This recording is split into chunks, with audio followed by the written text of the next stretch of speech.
কখনো কি গভীর রাতে হঠাৎ ঘুম ভেঙে গেছে, চারপাশ নিস্তব্ধ, আর মনে হয়েছে আমি কি সত্যিই প্রস্তুত?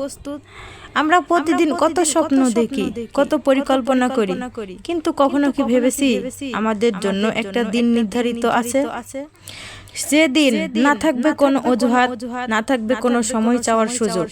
ধীরে ধীরে আবেগে আমরা দুনিয়ার জন্য কত কিছু জমাই, কিন্তু আখিরাতের জন্য কত নামাজ কাজা হয়েছে, কত দোয়া মুখে আসেনি, কতবার আল্লাহ ডাক দিয়েছেন, আর আমরা বলেছি আজ না কাল থেকে।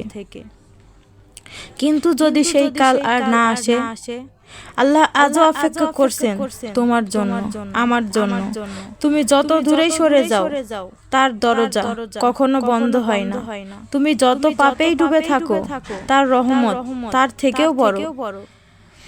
ধীরে আশাবাদী আবেগে একটা সেজদা, এক ফোঁটা চোখের জল, একটা আন্তরিক তাওবা, এটাই হতে পারে তোমার জীবনের মোড় ঘুরে দেওয়ার মুহূর্ত।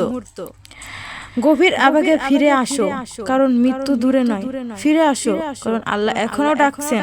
ফিরে আসো, কারণ তোমার রব তোমাকে হারাতে চান না। শেষ লাইনে খুব নরম গভীরে হয়তো এটাই তোমার হৃদয়ে পৌঁছানোর শেষ সতর্ক বার্তা।